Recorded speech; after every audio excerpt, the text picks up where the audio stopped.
جب تک آدمی بات نہیں کرتا اس کی اچھائی بھی چھپی رہتی ہے، برائی بھی چھپی رہتی ہے۔ انسان اپنے کلام سے، اپنی بات سے سمجھ میں آ جاتا ہے کہ کس کیٹیگری کا ہے، کس لیول کا ہے۔ اس کی گفتگو کے آداب اس کی حقیقت بتاتے ہیں، بلکہ یہاں تک کہ اس کے نسب کا بھی پتہ لگا لیا جاتا ہے اور اس کی تربیت کا بھی اندازہ ہو جاتا ہے۔ حضرت لقمان حکیم سے پوچھا گیا نیکی کس کا نام ہے، تو آپ نے فرمایا 2 چیزیں اور بہت چھوٹی ہیں۔ نیکی 2 چیزیں ہیں جو بہت چھوٹی ہیں۔ کہا کیا ہے؟ کہا کہ ملاقات میں لوگ اپنے بھائیوں سے مسکرانا اور نرم گفتگو کرنا۔ ساری نیکیوں کی جڑ ہے یہ، نرم گفتگو کرنا اور لوگوں سے خندہ پیشانی کے ساتھ مسکرا کر ملاقات کرنا۔ لیکن میرے عزیزو، یہ 2 چیزیں بناوٹی تو بہت سارے لوگوں کے ساتھ آ سکتی ہیں، اخلاق تصنع جس کو کہتے ہیں، تکلف کے ساتھ بہت سارے لوگوں کے ساتھ آ سکتی ہیں، لیکن حقیقت میں جس انسان کی طبیعت میں یہ 2 چیزیں ہونی چاہیے وہ کب سمجھ میں آتی ہیں؟ اس وقت جو مولا علی کرم اللہ وجہہ الکریم نے فرمایا کسی انسان کو اس کی حقیقت دیکھنا ہو تو غصے کے عالم میں اسے دیکھو، وہ اپنے آپے سے باہر ہوتا ہے یا اپنے مزاج کے خلاف کس طرح بات کو سن کر کے تحمل رکھتا ہے۔ سب سے بڑا پہلوان وہ ہے جس نے اپنے غصے کو کنٹرول کیا اور اپنی زبان پر قابو پا لیا، ورنہ یہ وہ لمحہ ہے جب انسان پھٹ پڑتا ہے، جو دل کے اندر ہے سب کہہ جاتا ہے۔ آپ کو میں بتاؤں، نبی کریم صلی اللہ تعالیٰ علیہ وسلم کے عظیم اخلاق کریمہ، بخاری شریف کی حدیث ہے، حضور مسجد نبوی میں تشریف فرما ہے۔ اس وقت مسجد نبوی، آج ہو سکتا ہے آپ کے ذہن میں جو امیج ہے مسجد نبوی کی، بہت بڑی عالی شان مسجد، لیکن وہ زمانہ نبوی میں اس طرح کی نہیں ہے۔ کچی دیواریں تھی، اوپر چھپر کے چھت پڑے ہوئے تھے اور مٹی کی زمین تھی۔ یہ مسجد نبوی کی شکل اس زمانے میں حضور اکرم صلی اللہ تعالیٰ علیہ وسلم اپنے صحابہ کے ساتھ بیٹھے ہیں، ایک دیہات کا رہنے والا شخص آیا۔ ایک بات یاد رکھیں کہ دیہات میں، گاؤں میں رہنے والوں کے اخلاق اور تمیز میں بڑا فرق ہوتا ہے، ان کے ہاں آداب کی کمی ہوتی ہے۔ وہ شخص آیا اور مسجد نبوی میں آ کر حضور صلی اللہ علیہ وسلم سے کچھ بات چیت کیا اور تھوڑی دیر کے بعد مسجد میں ہی کھڑے ہو کر پیشاب کرنا شروع کیا۔ بخاری شریف میں یہ حدیث موجود ہے۔ جب مسجد نبوی میں کھڑے ہو کر پیشاب کرے تو صحابہ اکرام سب دیکھ کر کے دوڑانے لگ گئے، خذوہ خذوہ، پکڑو اس کو، پکڑو اس کو، اور صحابہ دوڑاتے تھے، وہ پیشاب کرتے ہوئے بھاگتا تھا پوری مسجد میں۔ نبی پاک صلی اللہ تعالی علیہ وسلم نے فرمایا دعوہ، چھوڑ دو اس کو، کر لینے دو،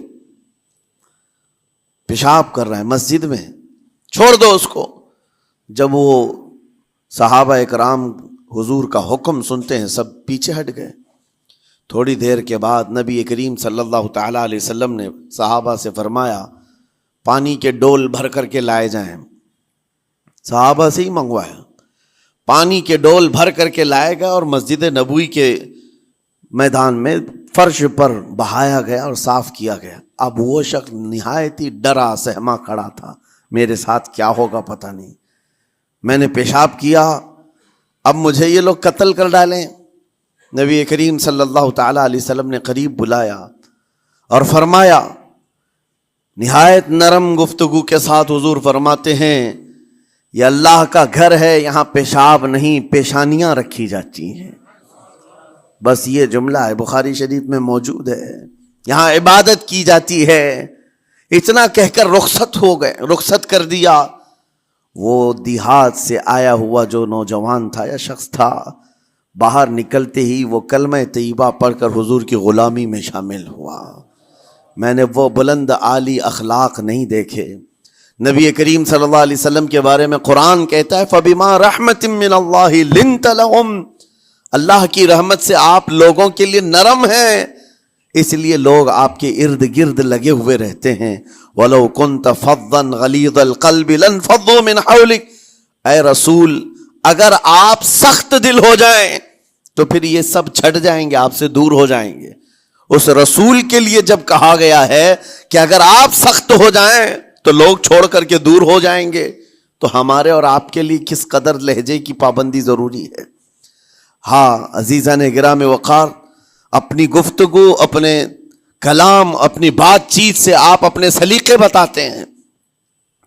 گالی گلوچ کرتے ہوئے جن کی صبح شامیں ہوتی ہیں، ان کو دیکھ کر کے ہی پہچان میں آ جاتا ہے کس گھر سے یہ تعلق رکھتا ہے، کہاں ان کی تربیت ہوئی ہے، کس طرح ان کے آداب سکھائے گئے۔ اسی لیے میرے عزیزو، بچوں کو آوارہ بھی نہ چھوڑ دینا کہ وہ اپنی زبان گلی کوچوں سے سیکھ کر کے جائیں۔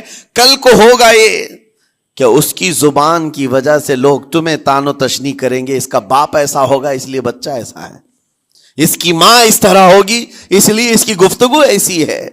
کیونکہ موسٹلی زیادہ طور پر بچے اپنے ماں باپ کے اخلاق کو نقل کرتے ہیں، ٹرانسفر ہوتی چلی جاتی ہیں۔ ایک بار حضور اکرم صلی اللہ تعالی علیہ وسلم مسجد نبوی سے باہر نکل کر جا رہے ہیں۔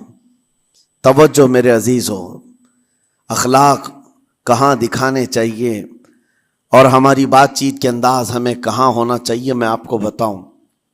حضور تشریف لے کر جا رہے ہیں، صحابہ اکرام کھڑے تھے، حضور کے اطراف مدینہ طیبہ کی ایک بوڑھی خاتون جس کا ذہنی توازن کھویا ہوا ہے، یعنی وہ دماغی طور پر ڈسیبل ہے، اور وہ آئی جا رہی تھی۔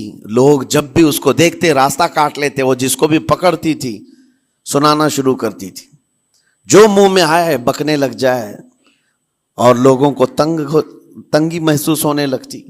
صحابہ نے دیکھا کہ یہ عورت آ رہی ہے، حضور کی طرف آ رہی ہے، سب نے حضور صلی اللہ علیہ وسلم کو گھیر لیا، اس کا راستہ روکنے کے لیے اب آئے گی۔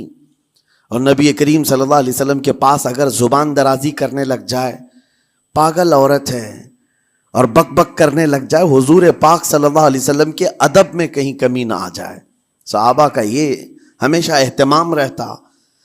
حضور اکرم صلی اللہ علیہ وسلم نے دیکھا تو صحابہ سے کہا، ہٹ جاؤ، اس کو آنے دو، ہٹ جاؤ، اس کا راستہ چھوڑ دو۔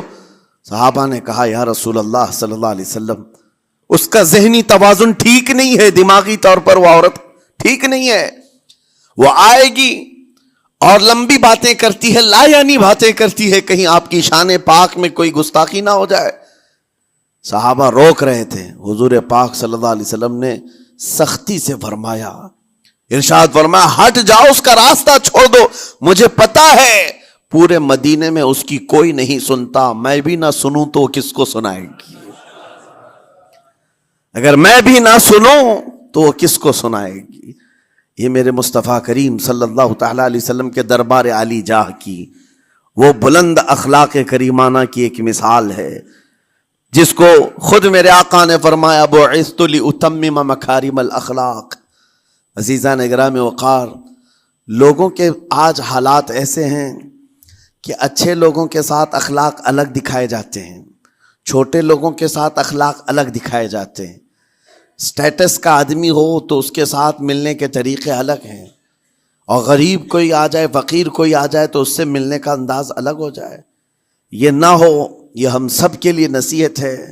اسی ممبئی کی سرزمین پر میں آپ کو بتاؤں، ایک ماہم شریف میں بزرگ حاجی صاحب ہوا کرتے تھے، آج سے تقریباً 10-12 سال پہلے کی۔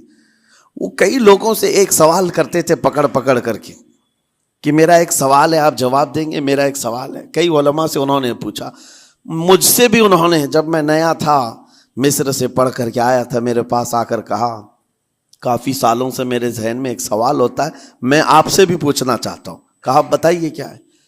کہا میں حضور سرکار مجاہد ملت رحمت اللہ علیہ کا مرید ہوں۔